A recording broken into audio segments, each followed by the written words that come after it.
أعوذ بالله من الشيطان الرجيم. بسم الله الرحمن الرحيم. الحمد لله الذي لا يبلغ مدحته القائلون ولا يحصي نعماءه العادون.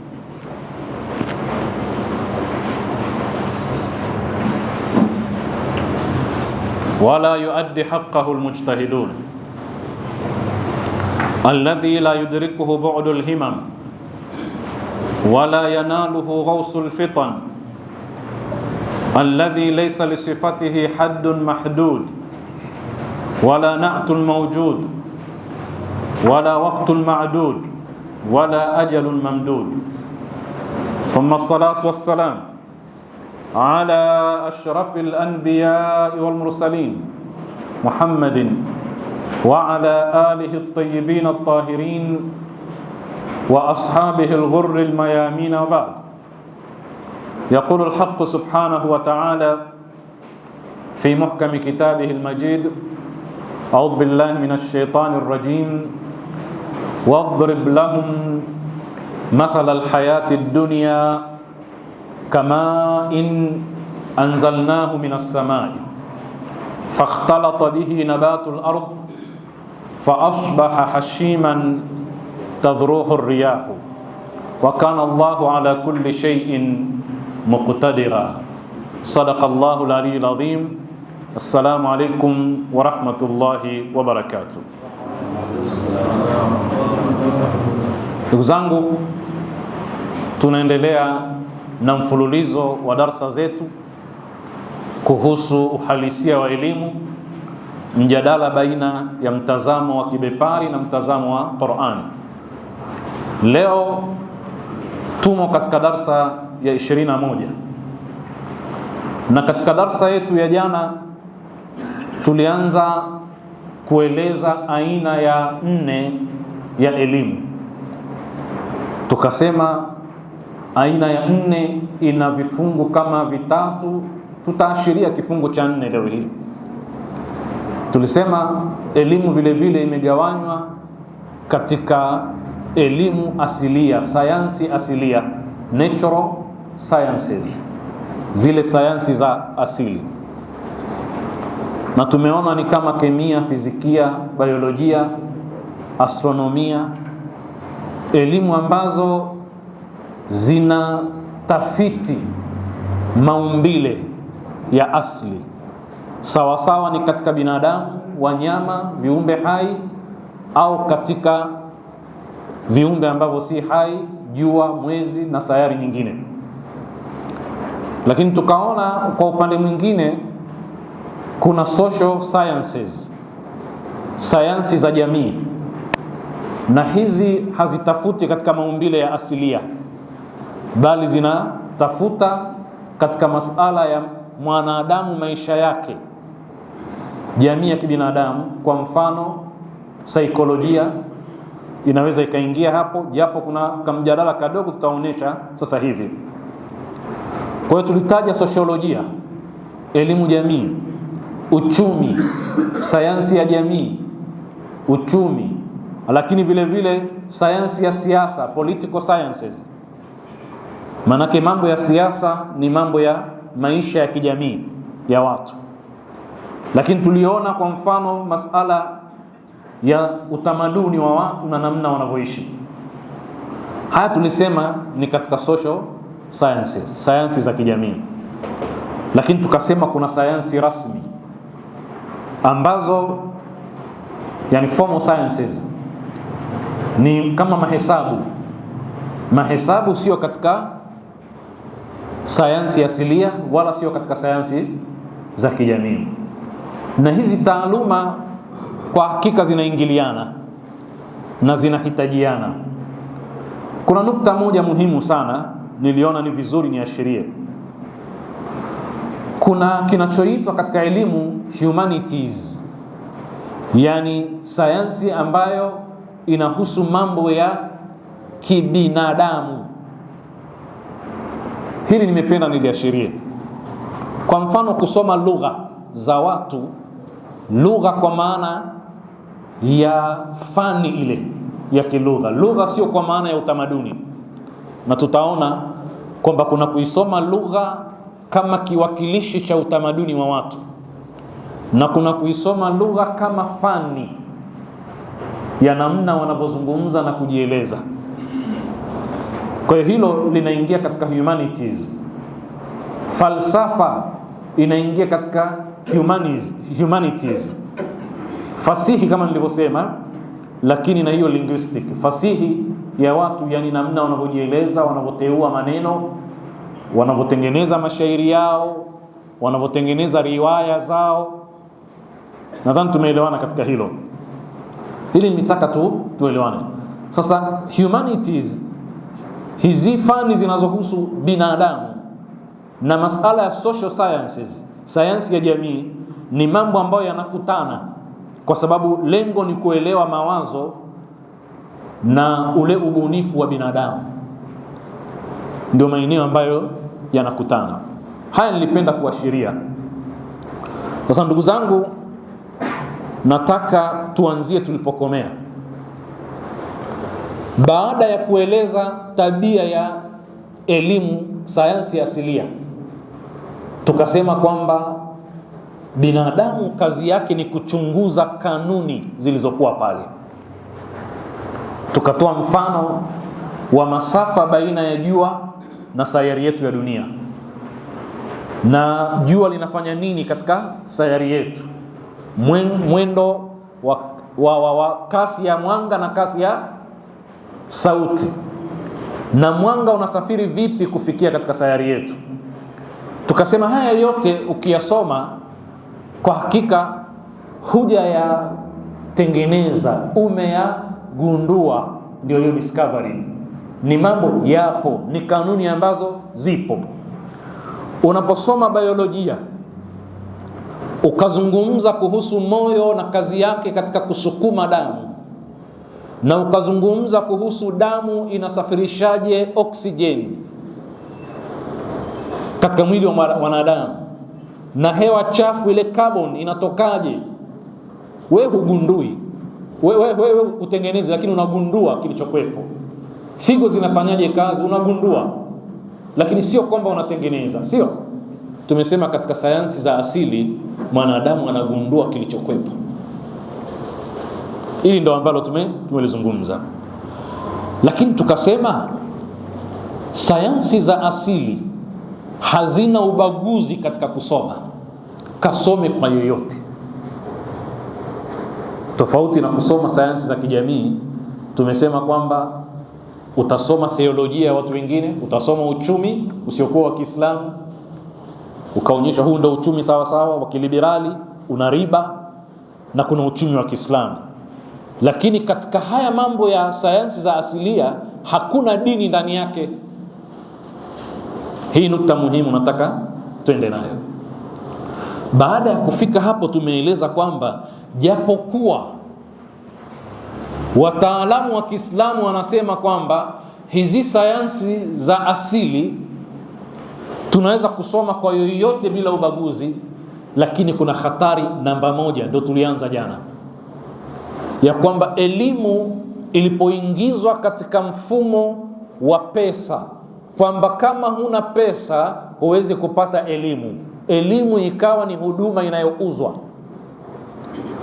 na wanadamu wakawekeza katika elimu mpaka ikafikia mahala mwenye kuweza kupata elimu bora ni yule mwenye uwezo, na asiyekuwa na uwezo hawezi kupata elimu bora.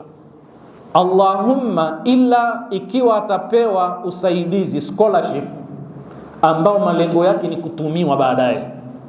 Ikiwa ni hivyo, mtu wa chini anaweza kupata elimu hiyo. Tukasema hatari yake ni nini? Ni kwamba tafiti zinazofanyika, wale wanaotoa fedha kwa ajili ya hizo tafiti, zile tafiti ni za kwao, sio tafiti za wenye kufanya. Na wanapomaliza kufanya zile tafiti, zile research, hutakiwa kupeleka matokeo kwa wale waliowatuma, anayezieneza zifanyiwe kazi. Sasa sio yule aliyofanya research, ni wale wenye pesa zao, na wenye pesa zao hupeleka majibu kwenye jamii kulingana na maslahi yao. Tumeelewana mpaka hapo?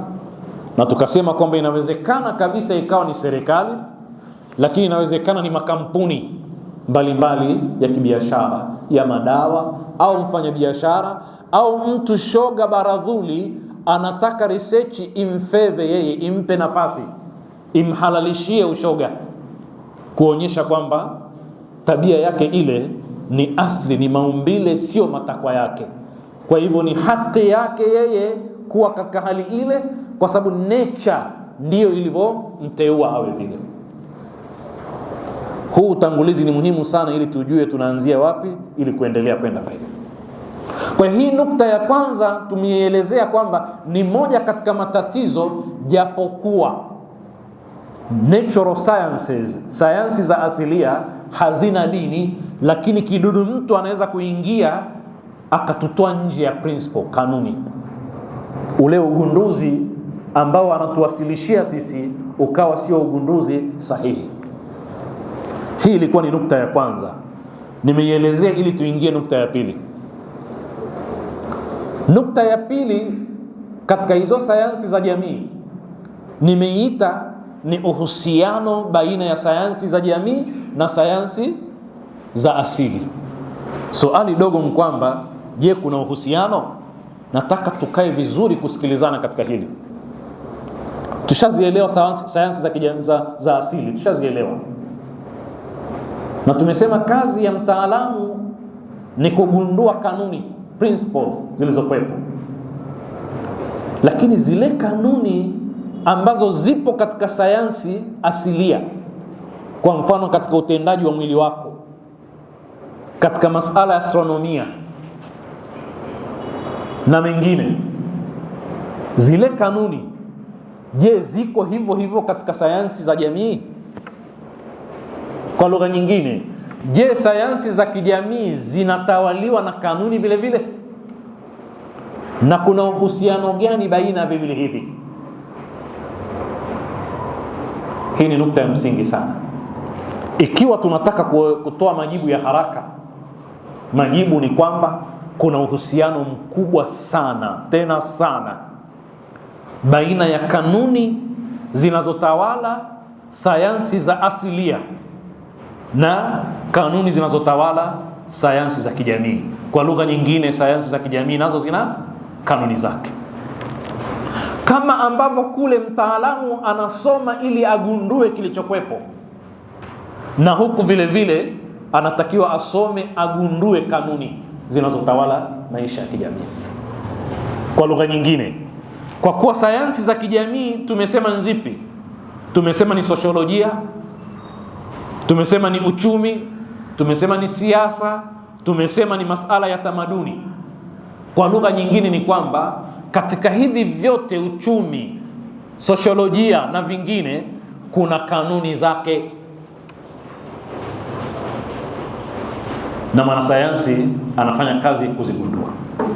Lengo ni kuelezea kitu katika mitazamo fulani ambayo tutaiona huko mbeleni, lakini tunaanza na Qur'ani. Nisikilizeni vizuri. Lengo ni kutaka kuelezea mitazamo ya wataalamu wa kimagharibi fulani katika hilo, lakini nataka tuanze na Qur'ani.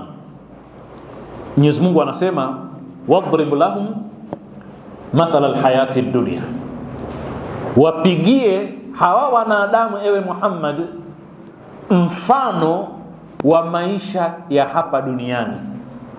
Swali, maisha ya wanadamu duniani vile wanavyoishi ni sayansi asilia au sayansi ya kijamii? Mfano wa maisha ya binadamu wanavyoishi ni sayansi asilia au sayansi ya kijamii? Ya kijamii, namna wanavyoishi, uchumi wao, maingiliano yao, utamaduni wao, sayansi ya kijamii. Sasa Mungu anasema wadribu lahum mathala alhayati dunya, wapigie mfano wa haya maisha wanayoishi haya ya duniani, kama in anzalnahu minas samai, ni sawa sawa na maji tuliyoyashusha kutoka mbinguni au mawinguni. Fakhtalata bihi nabatul ard, yale maji yaliposhuka kutoka mawinguni yakachanganyikana na mimea ya ardhini. Tizama uniambie ni sayansi gani hiyo? Maji yameshuka kutoka juu yakaja ardhini katika sayari yetu duniani, yakakusanyika yakachanganyikana na mimea, kisha mimea ikastawi ikapendeza, kisha baada ya muda mchache Mungu anasema fa asbaha hashiman tadhruhu riyah, yakavunwa, jua likaja, yakawa ni mabua, upepo unayapeperusha. Wa kana Allahu ala kulli shay'in muqtadira, na Mwenyezi Mungu ni mwenye kukadiria kila kitu. Swali, sayansi inayohusika na kushuka kwa maji ambayo yanaitwa mvua yakaja katika uso wa dunia inahusu nini? Ile mvua mpaka inazalishwa, inakwenda juu mvuke, ile evaporation, baadaye mvua inashuka. Hii ni sayansi asilia, sio ya kijamii. Masala yanayohusu mimea na namna inavyokuwa, mvua imeshuka ikapata maji, mimea ikakuwa ikastawi, ni sayansi asilia au sayansi ya kijamii? Asilia. Manake tuko darasani, ni asilia, si ndio? Maana inahusu viumbe hai, mimea, namna inavyokuwa, sio? Sasa Mungu anaoainisha baina ya sayansi mbili. Inayotakiwa ifahamike ni ipi hapa? Ya kijamii. Anakutaka uelewe maisha ya kijamii kupitia kanuni za kimaumbile. Anakuambia wadrib lahum mathala alhayati dunya, haya maisha wanaoishi, ili wayafahamu vizuri, watizame kanuni za Mungu za asilia. Zipi? Ni sawa na maji yaliyoshuka mbinguni yakakusanyika yakachanganyikana na mimea ya ardhini. Masala ya agriculture haya na mimea na nini na namna inavyokuwa ikipata maji, tumeelewana? Sio sayansi ya jamii. Ikakuwa, alafu baada ya muda fa asbaha, baada ya kipindi kifupi, sio thumma asbaha, fa asbaha, baada ya kipindi kifupi fa asbaha hashiman, mimea ile ikawa ni mabua, tadhruhu riyahu, inapeperushwa na upepo. Swali, umeelewa mfano huu? Kwamba haya maisha ya duniani ni sawa na mvua. Ikishuka hii mvua na mnaisikia sasa hivi, inakusanyika na mimea ardhini, ukipita unaona green, imependeza. Lakini baada ya miezi kadhaa inakuwa ni inakauka, inapeperushwa na upepo. Sasa maisha ya hapa duniani yatizame kwa kigezo hicho. Mungu kakuleta, akakupa roho kutoka mbinguni, ukawa hai. Ulipokuwa hai ulikuwa unakuwa taratibu, sio? Lakini umri wako ni mfupi sana, muda mfupi utakuwa ni hashiman, unakwisha mara moja. Huwezi tena kustahamili chochote katika haya maisha, sio? Kama wale mabua yanapelekwa na upepo, wewe hakuna kinachokusaidia.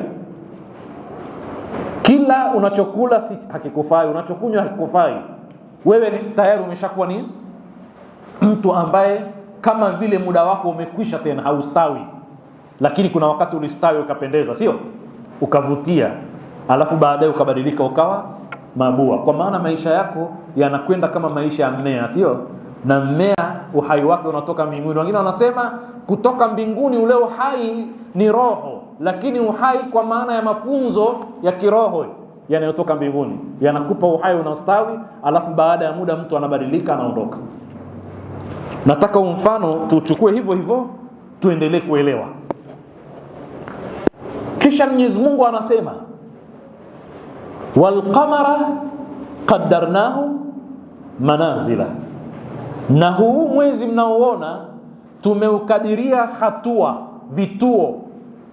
Yani mwezi unapoandama unapita katika vituo mbalimbali, sio? Si kama wewe unakwenda Moshi kuna vituo.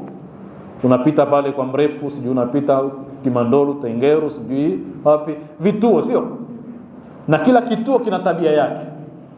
Kwa hiyo Mungu anasema wal qamara, na mwezi qaddarnahu manazila, tumeukadiria kupitia vituo. Unapita kituo namba 1 unakwenda, sio? Lakini hata ada kalurjunil, unakwenda katika vituo mpaka unarudi unakuwa kama vile karara bovu.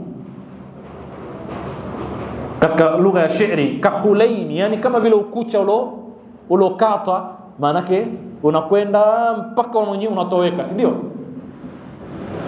Sasa hebu utizame mwezi unapitia katika manazil gani. Ukiandama mnauona unavong'aa, sio? Unavopendeza.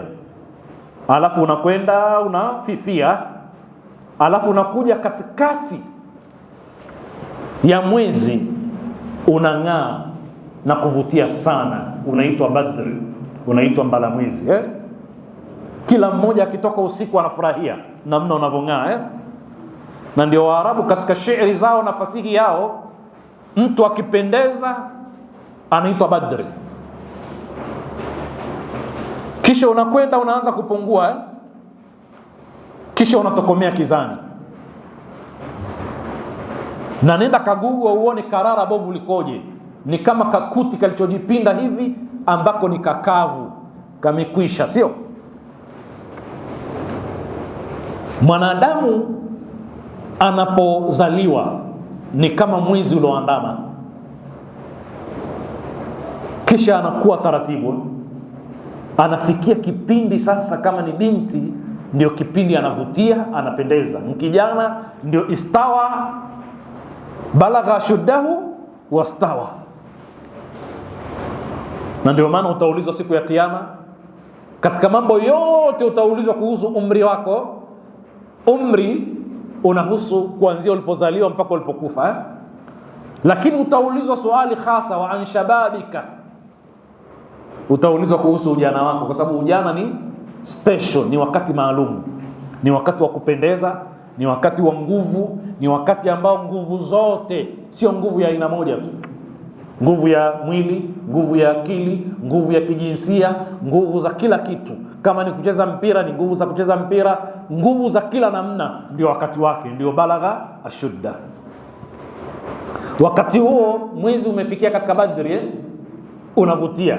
Ndio tunawaambia mabinti mara nyingi, ukichelewa mwezi umeshaandama ukafikia ukamba la mwezi, ukaendelea kuchelewa, baada ya hapo sasa wewe ushachoka. Na kila siku zinapokwenda wewe sasa unaendelea kuwa hashiman tadruhu arriyah. Usiendelee kuchelewa, muhimu kuoa mapema, muhimu kuolewa mapema, kwa sababu muda ukienda sasa, huu mwezi unakwenda mpaka inakuwa kalurjunil qadimi. Utafikia mahala sasa wewe unaoa alasiri, unaoa magharibi, karibu naisha, wakati ilitakiwa wakati ni mchana, umefikia katikati ni ya dhuhuri, kaoe. Umeelewana? Sasa hii ni mifano ambayo tunaitoa tu kwa maana ya kwamba maumbile haya tunayoyaona na kanuni za kiasilia zinahusu maisha yako wewe. Unazaliwa kama mwezi unavyozaliwa, unafikia katika mbala mwezi, umependeza, unang'aa, unavutia, una nguvu zote. Alafu baada ya nguvu zote zile kinachofuata nini? Ni udhaifu na kuchoka, na hatimaye unatokomea. Tuko pamoja? Haya ni katika mambo ambayo Mungu anajaribu kumuelewesha mwanadamu afahamu kwamba zile kanuni anazozigundua katika sayansi za asili ndizo hizo ziko katika sayansi za kijamii. Na wapeni mfano wa tatu.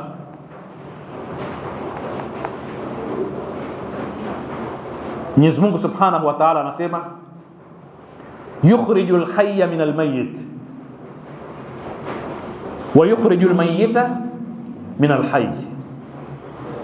Yukhrijul hayya minal mayyit, anaumba, anakitoa kilichokuwa hai kutokana na kisichokuwa na uhai. Wa yukhrijul mayyita minal hayy, na anakitoa kisichokuwa na uhai katika chenye uhai. Zokapiga mfano katika vitu vingi sana. Tumeumbwa kwa udongo, Mwenyezi Mungu akatufanya tukawa hai. Lakini mahalu shahidi sio huko, wa yuhyi al-ardha ba'da mautiha, na anaihuisha ardhi baada ya kuwa imekufa. Ardhi inakufa vipi? Ikiwa kuna ukame, hakuna maji, haiwezi kumea chochote, pale ardhi inaitwa imekufa. Maji yakishuka pakafaa kuwa panapandwa kitu kikamea, ikawa sasa rutuba ipo, pale inaitwa kwamba ardhi ile ni hai. Lakini Mwenyezi Mungu anasema wakadhalika tukhrajun, na vivyo hivyo anavyohuisha ardhi iliyokufa ndivyo ambavyo mtafufuliwa. Umeona uwiano baina ya kufufuliwa na kuhuishwa ardhi ambayo imekufa, ambapo masala ya kuhuishwa ardhi ambayo imekufa kwa kutiwa maji ni katika sayansi za asilia. Nadhani kama tuko pamoja jamaa. Haya, mifano inahitajika mingi ili tuweze kuelewa. Katika surati Ar-Rum aya 54 Mungu anasema hivi, wadribu, anasema Allahu alladhi khalaqakum min dha'fin, Mungu ndio akakuumbeni kutokana na udhaifu. Sote tumetokana na kitu dhaifu, sawa sawa ni udongo au ni tone la maji ya mwanaume na mwanamke, ni kitu dhaifu, sio? Wote itakavyokuwa ni dhaifu, ni hayo maji au ni udongo. Mungu anasema Allahu alladhi khalaqakum min dha'fin, Mungu ndiye amekuumbeni kutokana na kitu dhaifu. Thumma ja'ala min ba'di dha'fin quwwa, baada ya kuwa dhaifu akakupa nguvu, akajalia mkawa na nguvu. Umezaliwa dhaifu, ukaanza kukua taratibu mpaka ukawa ni shababu, mtu una nguvu, sio? Thumma ja'ala min ba'di quwwatin dha'fan wa shayba, baada ya kuwa na nguvu akajalia udhaifu na mvi. Ndio utamwona mzee, mtu mzima sasa hivi anajikongoja, hawezi kutembea, lakini hakuwa hivyo, sio? Jana alikuwa akifundishwa kutembea akiwa mdogo, akiwa mzee tena anafundishwa kutembea, anashikwa mkono ili aweze kutembea. Umemwona mwanadamu huyo? Yani jana ilikuwa mnampigia makofi kasimama dede, kisha baadaye akawa mashaallah ana uwezo, anakimbia, ana nguvu, alafu anafikia uzeeni sasa kama mnavyoona wazee wetu haswali kwa kusimama, inachukua kiti. Kesho anahitajia mguu wa tatu, bakora, hatimaye inabidi tumsaidie kutembea kama alivyokuwa mdogo. Kwa hiyo ametoka katika udhaifu akapata nguvu, anarudi katika nini? Udhaifu. Tuko hapa pamoja? Sasa baada ya hapo nadhani tumeelewana kwa hizo aya za Qur'an. Tushikilie hii aya ya mwisho. Aya ya mwisho inaonyesha mwanadamu anakuwa, lakini anaanza kuwa dhaifu, anakuwa taratibu, kisha anakuwa na nguvu, kisha baadaye anarudi anakuwa dhaifu. Mnafahamu habari za Ibn Khalduni, tumeeleza, sio? Ibn Khalduni ni nani? Kwa wale wanaokumbuka, tumesema Ibn Khalduni ni the father of sociology, yani ni baba wa elimu jamii. Kiswahili tutasema sociology. Tumeelewana eh? Baba wa elimu jamii, ndio wazungu wamemuita hivyo. Mnajua nukta muhimu sana iliyomfanya awe mashuhuri ni nini? Inahusiana na aya hii. Alipozungumza kwamba jamii zote za kibinadamu na staarabu zote zinapitia hatua kama mwanadamu anavyopitia. Ustaarabu na hadhara inazaliwa na inakuwa, inafikia kilele cha ukomavu wa kukua, kisha ikishafikia kileleni inaanza kushuka, inashuka mpaka inatokomea. Kwa maana gani? Taifa kama Marekani lilizaliwa likawa nyonge, likakuwa taratibu, sio? Lilikuwa nyonge kwa sababu lilitawaliwa na wazungu na hasa Waingereza, likakuwa taratibu. Swali sasa hivi limefikia wapi? Ndio liko juu. Baada ya juu kuna juu tena, balagha shuddahu ndo linaweza kupiga sawa. Kwa lugha nyingine ni Badri. Baada ya kufikia pale, nguvu zote unazo, umekomaa, unavutia, unapendeza, kila mtu anakutamani, ni Badri. Kinachofuata nini? Ni kuanza kushuka. Kwa hiyo pamezaliwa, imekuwa taratibu, imefikia ukomavu kileleni, kinachofuata ni nini? Ni kuporomoka. Ameeleza kwamba historia ya jamii zote unazoziona, Wagiriki wamepitia hatua hiyo, Warumi wamepitia hiyo, Islamic Golden Age imepitia hatua hizo, tumeelewana? Na empire zote unazozijua zimepitia hatua hiyo. Mpaka hapo tuko sawa sawa? Hivi ndivyo alivyotengeneza nadharia yake hii. Inaitwaje kwa Kiingereza? Inaitwa Cyclical Theory of Social Changes. Cyclical maana yake ni cycle, kuzunguka. Nazunguka kutoka kuzaliwa kwa jamii, alafu jamii inakuwa, sisi hapa katika jamii yetu tulizaliwa, sio? Tumekuwa, tumefikia kilele au hatujafikia? Na nataka muelewe kitu kimoja, anazungumza vile vile kuna jamii kabla hazijafikia ukomavu zinakufa. Kama vile mtoto anazaliwa kabla hata hajabaleghe anakufa. Na kuna jamii zinakwenda mpaka zinafikia baleghe, zinakomaa, istawa, alafu baadaye anafia katika hali hiyo. Yani vile ambavyo mwanadamu anavyopitia hatua za kukua, na jamii vile vile inapitia hatua hizo. Cyclical nini? Theory of Social Changes. Inaitwa nadharia ya mzunguko, kwa sababu imani yake ni kwamba Ibn Khalduni, inawezekana jamii ikafa ikazaliwa upya. Ni kama vile mwezi ukitoweka, ukitokomea, unakuja kuandama tena upya, sio? Inawezekana. Sio kama hii fikra iko wazi? Nataka tuelewane hapa. Sasa mwaka 1889, tusikilizane vizuri, 1889, kuna bwana mmoja anaitwa Arnold Toynbee, mzungu huyu. Hivi mnajua huyu bwana anazungumzia hii nadharia Cyclical Theory of Changes, na ni maarufu sana kwenye nadharia hii. Amezaliwa mwaka gani? 1889. Karne ya ngapi hiyo? Ya 19. Anaitwa nani? Toynbee, Arnold Toynbee. Hivi mnafahamu nyie Waislamu mlikuwa hamjui mtu wenu Ibn Khalduni. Huyu ndo kafanya dunia imfahamu Ibn Khalduni.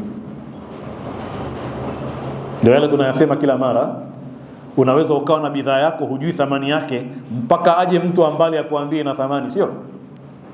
Sasa sio bidhaa tu, maanake sisi wa Afrika tumechelewa kuelewa hata madini tuliokuwa nayo.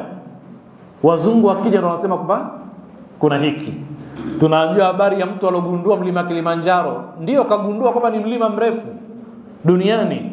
We Mchaga ulikuwepo pale, ndio maanake Waswahili wanasema kwani ilikuwa hakuna Wachaga pale? Walikuwepo, lakini waligundua kwamba ni mlima mkubwa duniani, unafaa kuwa ni mlima wa kuleta heshima kwa watu wanaoishi pale, kwa nchi nao yenye mlima ule, na watu kufanya utalii na kujua thamani yake. Hapana, mtu wa nje anakuja kusema mlima si wa kawaida, lakini kwenu wa kawaida.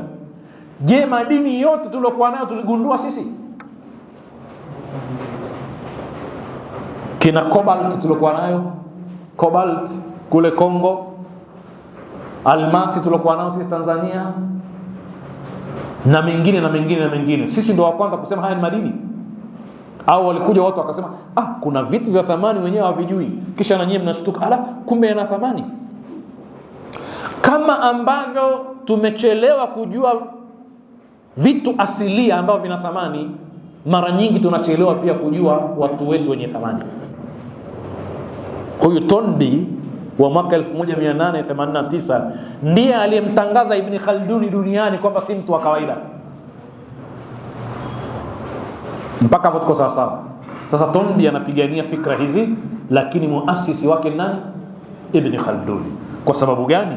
Ibn Khaldun amezaliwa mwaka 1332 na Toynbee amezaliwa 1889, masafa ya karne kadhaa.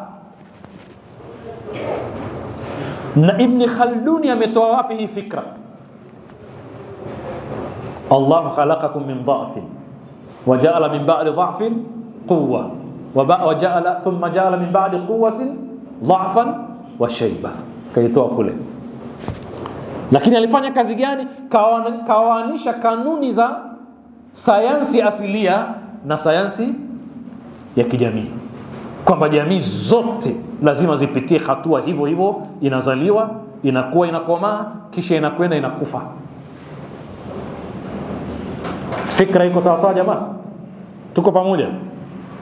Ukitaka kusoma wanaoamini fikra hizi, watu watatu wakubwa ni Arnold Toynbee, na yeye ndio huyo wa karne ya 19 mpaka karne ya 20, maana amekufa 1975. Ameandika kitabu A Study of History, study za historia. Lakini kuna Oswald, bwana mwingine, huyu amezaliwa mwaka 1880. Wote wageni hawa.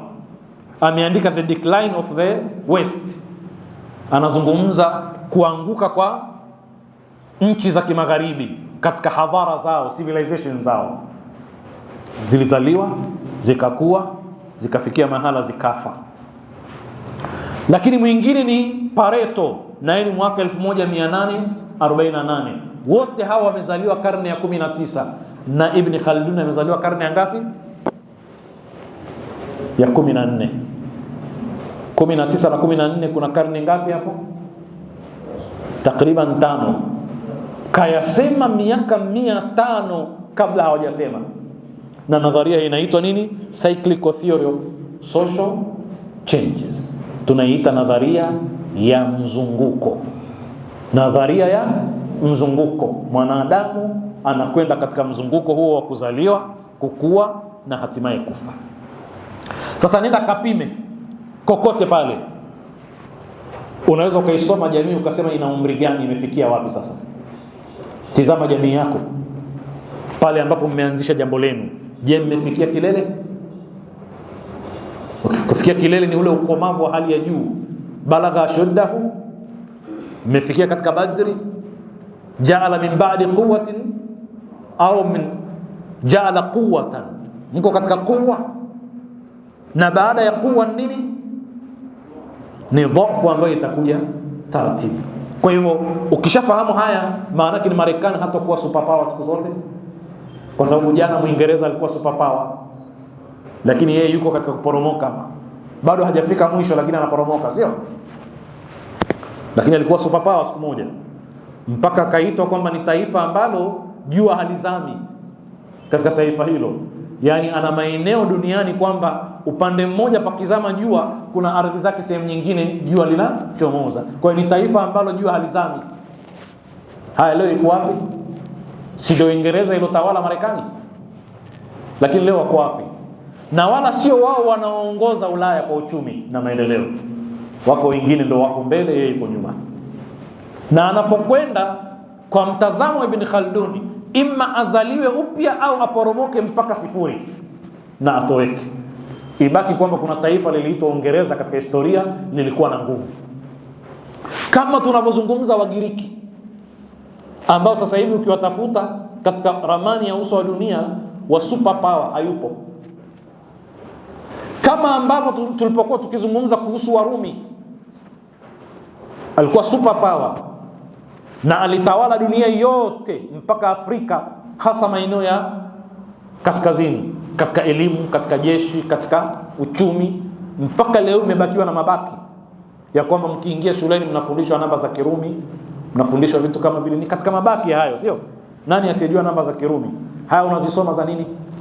Zinakusaidia nini? Ni katika mabaki ya utawala wao, na kwamba walikuwa superpower, sio?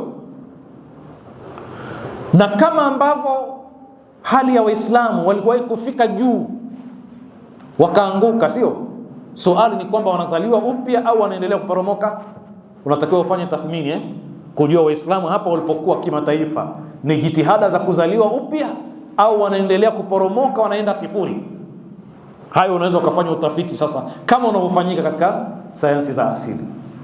Tuko pamoja?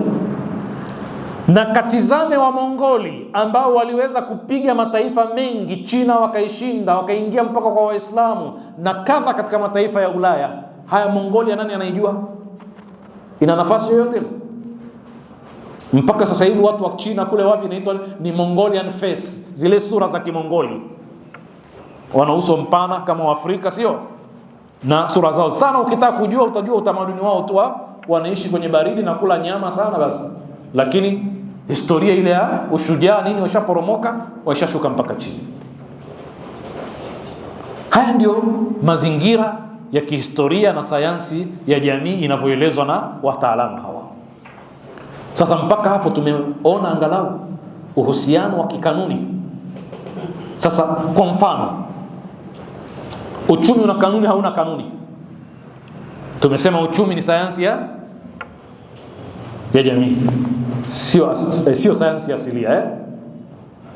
Tutoe mfano tu. Kuna kitu kinaitwa inflation.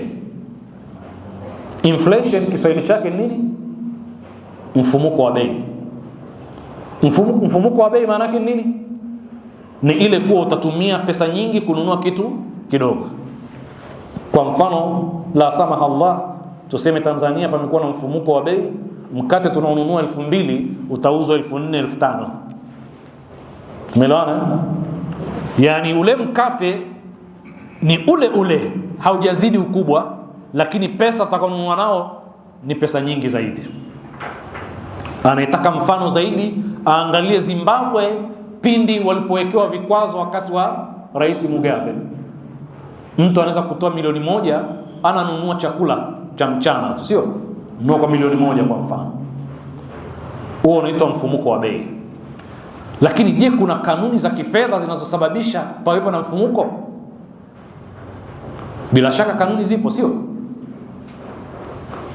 Pakiingia katika mfumo na mzunguko wa fedha pesa nyingi, kwa mfano zikichapishwa hela nyingi bila vigezo, makaratasi mengi yakachapishwa, mfumuko wa bei utapatikana. Tumeelewana? Yani pesa zikao nyingi kuliko bidhaa, patapatikana mfumuko wa bei, sio? Na sababu nyingine zinazoelezwa. Kwa hiyo ukikaa na mtaalamu wa uchumi atakuonyesha kwamba mfumuko wa bei unapatikana vipi. Pakiwa hivi ikaingizwa katika mzunguko wa kiuchumi fedha nyingi, ambazo zile fedha hazikupitia utaratibu wa kawaida wa kifedha. Tumeamua tuchapishe pesa nyingi tuingize. Ni serikali imekuwa haina cash na inadaiwa na wananchi na mikopo, ikaamua kuchapisha pesa nyingi ikaziingiza katika mzunguko, patakuwepo na mfumuko wa bei. Vitu vya bei ile, vitu vya kawaida kwa bei zile za kawaida, bei zitabadilika, zitakuwa ni bei kubwa. Nataka kusema nini? Kuna kanuni katika uchumi, kuna kanuni katika sosiolojia, katika taaluma zote za kijamii. Kuna kanuni katika siasa. Ufanye nini ili ukubalike? Mwanasiasa anakwenda kusoma political sciences, kama ambavyo kuna kanuni katika sayansi asilia. Sasa lengo langu katika kueleza yote haya ilikuwa nifikie sasa katika kanuni moja ambayo nitafanya introduction katika darasa letu lijalo tusome. Lakini nataka kukaribisha zaidi uelewe tunachokisema. Sasa hivi ukiambiwa, na ndivyo ilivyokuwa katika Uislamu, ukiambiwa kuna kitu kinaitwa albada, kwamba kuna amali ukizifanya zinaweza kuongeza umri wako. Si zipo amali za namna hiyo, sio? Na hadithi zipo kwamba amali fulani ukiifanya inaongeza umri. Umeielewa hiyo hadithi? Umeikubali hiyo hadithi? Asiyekuwa Muislamu anaweza kuikubali? Kwa mfano, Imam Sadiq anasema silatur rahimi tuzakkil a'mala, kuunga udugu kunatakasa amali za mtu, zinakuwa safi. Watunmi al-amwala, na silatur rahimi inafanya mali zikuwe, zizidi. Kama mtu mfanya biashara, sio mfanya biashara, lakini kuunga udugu kunaongeza mali. wa tuyassiru alhisaba, na kuna rahisisha hisabu yako siku ya Kiyama. Wa tadfa'u albalwa, na kunaondosha balaa. Mahallu shahid, wa tazidu fil a'mari, na huongeza umri. Kuongeza umri swala la kimaumbile, sio? Lakini limeongezwa na nini? Kwa mujibu wa hadithi hii limeongezwa na swala la kijamii. Yani mimi kutembelea ndugu na kuwajulia hali si swala la kijamii, si social science, sayansi ya kijamii. Mungu anatuonyesha kwamba inakuongezea umri. Umri unahusu nini? Maumbile ya mwanadamu. Vitu gani mtu akivifanya umri wake unaweza ukaongezeka zaidi? Si maumbile hayo? Si sayansi asilia hiyo? Lakini imekuwa influenced na mambo ya kijamii. Sio kama tuko sawa sawa.